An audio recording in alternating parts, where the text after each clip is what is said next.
भाई आमे शिवं को पानी ढालिबा को जाउछु तो गाधोई पाधोई रेडी हुई बसी था आमे आसिले राखी बांधिबो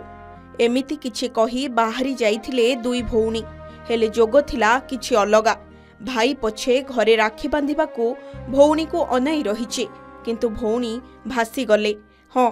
आज राखी पूर्णिमा रे आसिला दुखद खबर नदी रे बुड़ पकाउथिबा बेले भासी गले दुई भौणी। आज राखी पूर्णिमा सांग को श्रावण पूर्णिमा मध्य किंतु एहारी भितरे एक बड़ अघटन घटिछि। नदीरू पानी उठाइबा बेले भासी जाइछंती दुई जण काउडिया भौणी। बालेश्वर जिला जलेश्वर थाना अंतर्गत सुवर्णरेखा नदीर शिखरपुर घाटरू पानी उठाइबा बेले भासी जाइछंती। केमिति शीघ्र नदीरू पानी उठाई जल लगी करी घर को जिबे और राखी पूर्णिमा जोगु भाई हातरे राखी बांधिबे से नहीं दुई भौणी तरतर हेउथिले किंतु पानी भितरे लुचि रहितिला संकट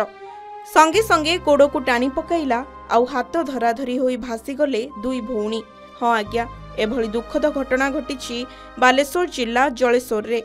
सूचना अनुसार जलेश्वर थाना चकहरी ग्रामर कान्हू दासंक दुई नाबालिक झियो नंदिता एवं नंदिनी आज सकाळे सांगमानंक सहित सुवर्णरेखा नदीर शिखरपुर घाट को पानी उठाइबा पई जाइथिबा बेले असावधानता हेतु गोड़ खसी जाइथिला जहा फलरे पानी रे भासी जाई दुई भौणी निखोज होई जाइछंती। खबर पाई जलेश्वर पुलिस एवं अग्निशम विभाग घटनास्थल रे पहुंची खोजाखोजी जारी रखिछंती। सकाळ तो आस्तिले मु तो शोईथिनी मु भी जाने नहीं एठी जाई गोटे पिला कहला जे दीटा झियो तुमरो भासी गले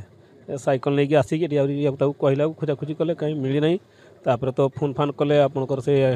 कौन से नदी रे जाई डुंगा न कौन नहीं डुंगा भी नहीं आम काठ डुंगा भी नहीं खोजिले तापर तो आसिया को तो फोन करते तो आइले एवं आसिक खोजाखोजी कर घर पाखे आम सब जाचु आसिले छुआ ने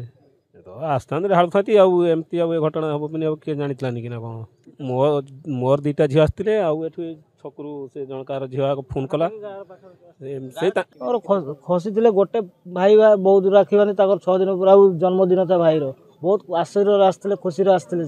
सब काउरी नहीं तापर एमती आम सार जान कौटी एमती तो आम भी बोलबम जाइलु आसला बेलू राखी बांधे बहुत खुशी थे पिला सब डेली जाऊँ आम घर फुल फुल तुणुता छुआ को भल खुशी थे आसन राखी बांधे केमती देखिपार सार आम कौन कह शुणिकी आसी छुआ दीटा निखोज हो भासी जाने शुणिकी मुझे जानी मो घर बहुत दुखित कहवाई मो पाखे शक्ति ना मो कथा कही पार। आउ 6 दिन परे भाईर जन्मदिन थिला आउ खूब खुशी थिले दुई भौणी किंतु हठात एमिति दुख आसीबो केही जानि नथिले बास एतिकी कथा झियो दुहे भलरे पानीरू उद्धार हुअन्तु। बालेश्वर जिला जलेश्वर राधा गोविंद दास का रिपोर्ट के न्यूज ओडिशा।